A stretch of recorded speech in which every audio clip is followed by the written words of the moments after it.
It's time for the 420 Radio News, covering the latest headlines in consumer cannabis, medical marijuana, and industrial hemp. Transcripts of 420 Radio News are available daily on our website at 420radio.org. Now, here's Russ Belville with your marijuana headlines in 4 minutes and 20 seconds. This is your 420 Radio News for Tuesday, January 20th, 2015. Governor Matt Mead believes Wyomingites are likely purchasing marijuana in Colorado and taking it home, and he blames the federal government, he said Friday. Mead said the Attorney General studied the lawsuit Oklahoma and Nebraska filed in December against Colorado, but decided it wasn't the best way to proceed strategically, saying, quote, "I'm a states' rights guy, and I believe in that. My position, if we could get there, wouldn't be to sue the state of Colorado. It would be to sue the federal government," end quote. Mead said he was frustrated that the U.S. Department of Justice was ignoring portions of the law by allowing Colorado's legalization experiment, saying, quote, "In effect, you are changing the law, and that should be an act of Congress and not an act of an individual man," end quote, he said. Mead acknowledged that Colorado may be sweeping in tens of millions in revenue thanks to the taxes on marijuana. The number of patients in Michigan's medical marijuana program declined for the second year in a row in 2014, according to the state statistics reviewed by the Detroit News. Last year, the number of identification cards for patients in the program totaled 96,408, according to the Michigan Department of Licensing and Regulatory Affairs. That compares with 119,470 patients in 2011 and 118,368 in 2013. Officials with the Department of Licensing and Regulatory Affairs said the agency does not speculate on why the number of patients is down. Morgan Fox, a spokesman for the Marijuana Policy Project, said it's not clear what's behind the decline, saying, quote, "The number of patients in Michigan has been fluctuating, and it's tough to say if there is a direct cause," end quote. Fox said many reasons may be driving the trend. A big one is probably that patients don't feel the state law protects them from prosecution, he said.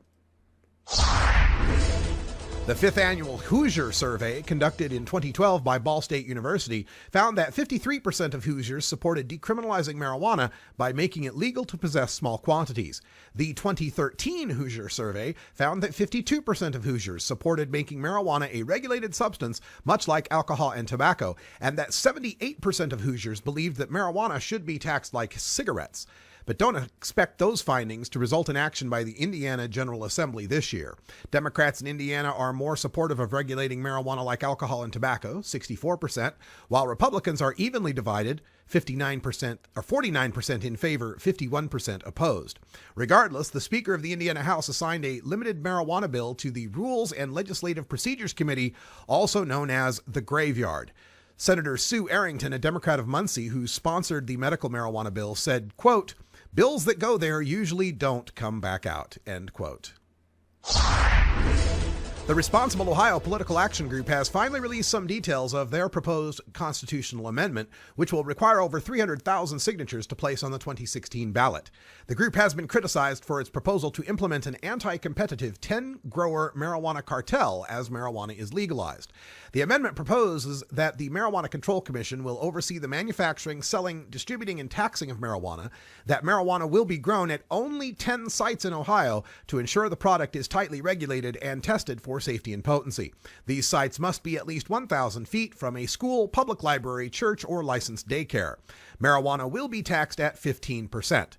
Medical marijuana will be sold at a wholesale price to patients with a doctor's recommendation, and 85% of the tax revenue will go to municipalities, townships, and counties.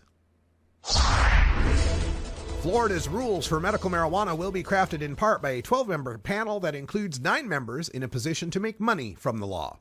The 12 make up a committee formed to help the Florida Department of Health determine how to select, license, and regulate Florida companies to grow non-euphoric cannabis, make a medicinal oil from it, and sell it to patients. The law, approved last year, allows patients with intractable epilepsy and several other medical disabilities to use the cannabis oil, but the department's efforts to write regulations bogged down in legal challenges from growers, court rulings, and bureaucracy.